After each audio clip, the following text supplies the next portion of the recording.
आज हम एक कथा सुनेंगे सावित्री और सत्यवान की, जिसका नाम है एक आखिरी इच्छा। प्राचीन भारत में एक महान राजा थे, राजा अहिपति। राजा और उनकी रानी दोनों प्रजा के बहुत प्रिय थे। उनकी खुशी अधूरी थी क्योंकि उन्हें कोई संतान नहीं थी।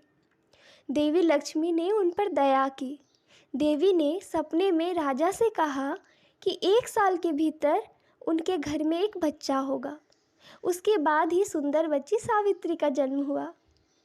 सावित्री का बचपन बहुत अच्छा बीता। 18 वर्ष की आयु में वह प्रकृति के बीच रहने वालों से सीखने के लिए जंगल चली गई। लौटने के बाद उसने अपने पिता से आकर बात की, प्यारे पिताजी, मैं जंगल में युत्मसेना नाम के एक राजा से मिली। एक दुष्ट राजा ने उन्हें राज्य से निष्कासित कर दिया है और उनका सिंहासन हड़प लिया है। फिर उसने उन्हें गरीब और अंधा बनाकर जंगल में छोड़ दिया है। अब वो अपने पुत्र सत्यवान के साथ जंगल में रहते हैं। पिताजी, मुझे सत्यवान से प्रेम हो गया है। राजा को बेटे की बात दुर्भाग्यपूर्ण भी लगी और अच्छी भी लगी। राजा ने सावित्री से कहा कि मुझे खुशी है तुमने इतना योग्य पति चुना, पर इससे पहले कि मैं अपना आशीर्वाद दूं, मैं अपने हितैषियों से सलाह मशवरा करना चाहता हूँ। फिर राजा ने अपने मुख्य परामर्शदाता को बुलाकर पूछा कि क्या वो विवाह ठीक रहेगा। परामर्शदाता ने उत्तर दिया, महान राजा और सावित्री, मैं बड़े खेद के साथ आपको बताना चाहता हूँ कि कल रात भगवान शिव मेरे सपने में आए थे। उन्होंने मुझे बताया कि सत्यवान केवल 1 वर्ष ही जीवित रहेगा। सावित्री, यदि आप सत्यवान से शादी करेंगी तो आपको बड़े दुख झेलने पड़ेंगे, क्योंकि वो और 1 साल ही जीवित रहेगा। उसके बाद राजा ने सावित्री की ओर रुख कहकर कहा कि प्रिय बेटी, मैं चाहता हूँ कि तुम एक खुशहाल जीवन जियो। विधवा होने के लिए तुम अभी बहुत छोटी हो। तुम अपने लिए कोई दूसरा स्वस्थ वर क्यों नहीं ढूंढ लेती? पिताजी, ऐसा सावित्री ने उत्तर दिया, पिताजी, मेरे लिए यह मायने नहीं रखता कि हमारे पास कितना समय होगा। अपने प्रियतम के साथ 1 घंटे की खुशी भी मेरे लिए किसी दूसरे आदमी के साथ जीवन भर की खुशी की तुलना में अधिक मूल्यवान होगी। आप बस एक वादा करें कि आप सत्यवान की सच्चाई किसी को नहीं बताएंगे। बेटे की खुशी को राजा भला कैसे इनकार करते थे। फिर शादी उसी दिन उसी जंगल में आयोजित हुई जहां दंपत्ति सबसे पहले मिले थे, पर दंपत्ति की खुशी के दिन जल्द ही बीत गए। जल्द ही शादी के बाद सिर्फ 1 साल होने में 4 दिन बाकी थे। सावित्री ने देवताओं से मदद मांगने का फैसला किया। वह जंगल में गई और घोर प्रार्थना की। कई घंटे बीत गए। सत्यवान ने सावित्री को जंगल में खड़े पाया और उसने उसका कारण पूछा।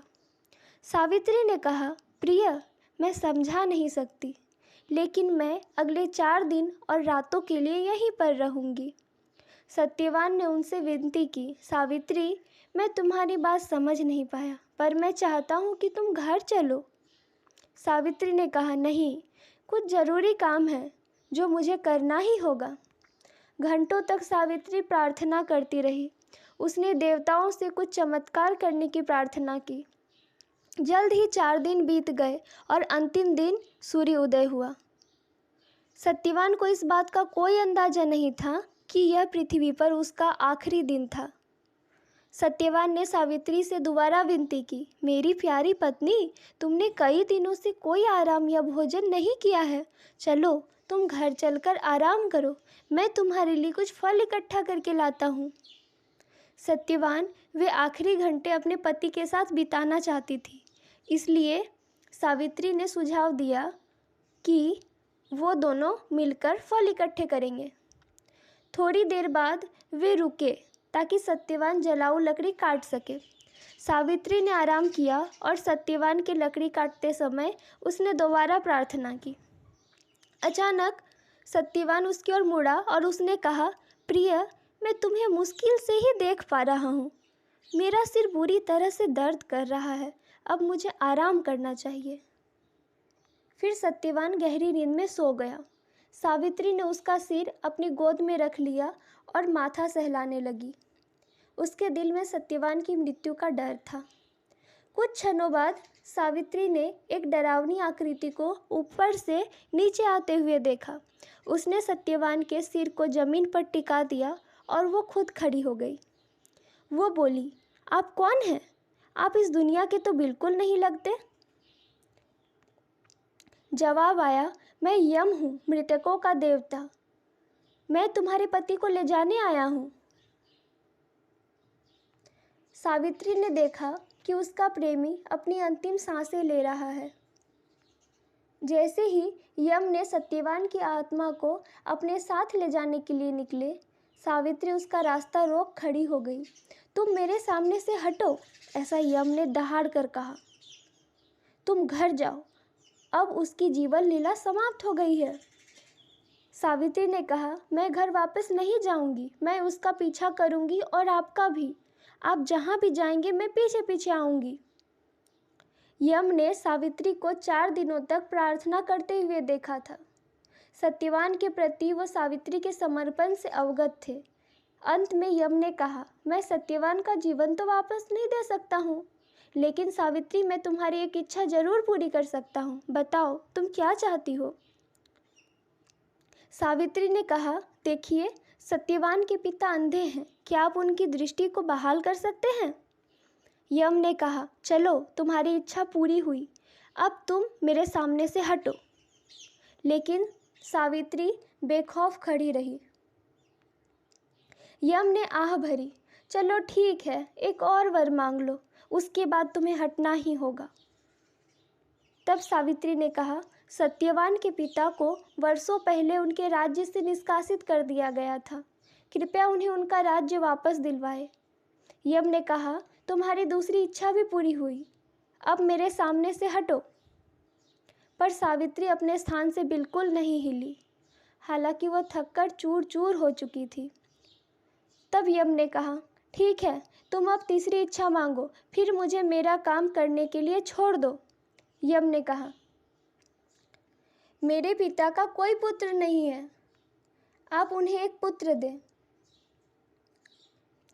फिर एक बार यम ने सावित्री की इच्छा पूरी की, पर फिर भी सावित्री वहां से नहीं हटी, भले ही वो बहुत थकी हुई थी। यम उसकी दृढ़ता से काफी नाराज हुए, लेकिन वे सावित्री के हिम्मत और ताकत के प्रशंसक भी थे। ठीक है, चौथी इच्छा मांगो, यम ने कहा। तब सावित्री ने निवेदन किया, मुझे एक बेटा चाहिए। चलो, तुम्हारा एक बेटा जरूर होगा। और उसके बाद यम ने सावित्री को एक और ढकेला और फिर अपने रास्ते चल दिए। सावित्री थककर रोने लगी, लेकिन उसने यम का पीछा किया। कृपया, वो भीख मांगती रही, मेरी बस एक और कामना है, बस एक अंतिम इच्छा। यम रुके और उन्होंने सावित्री को घूरकर देखा। तुम्हारी भक्ति ने मुझे चक्कर में डाल दिया है। चलो, मैं तुम्हारी एक अंतिम इच्छा भी पूरी करूँगा। बताओ, तुम क्या चाहती हो? सावित्री ने कहा, आप मेरे पति को वापस कर दे। और वो रोने लगी। यम ने कहा, तुम हार नहीं मानोगी, और वो वहाँ से गायब हो गए। सावित्री को उसका पति भी वापस मिल चुका था। सावित्री वापस अपने पति के पास गई। सत्यवान के चेहरे का रंग वापस लौट आया था और अब धीरे धीरे उसकी आंखें खुल रही थी। सत्यवान ने कहा, क्या हुआ? मैं सो गया था क्या? तब सावित्री ने कहा, आप बस आराम कर रहे थे प्रिय, अब हम घर चलेंगे। सावित्री वापस अपने पति के पास गई। युवा जोड़ा जब घर लौटा तो उन्होंने पाया कि सत्यवान के पिता युद्धसेना की आंखों की रोशनी भी वापस आ गई है और वो एक बार फिर से देख सकते थे। कुछ समय बाद एक दूत आया जिसने घोषणा की कि दुष्ट राजा को उखाड़ फेंका गया था। फिर युत्मसेना एक बार फिर से राजा बने। कुछ देर में सावित्री ने सबको खुशखबरी सुनाई कि वह जल्द ही माँ बनने वाली है। यह सच में एक चमत्कारिक दिन था, युत्मसेना ने कहा। सावित्री ने अपने पति की ओर देखा और फुसफुसाते हुए कहा, निश्चित रूप से अब हमें इस खुशी पर यकीन करना ही होगा। और सब बहुत खुशी खुशी रहने लगे। ये कहानी यहीं ख़त्म होती है।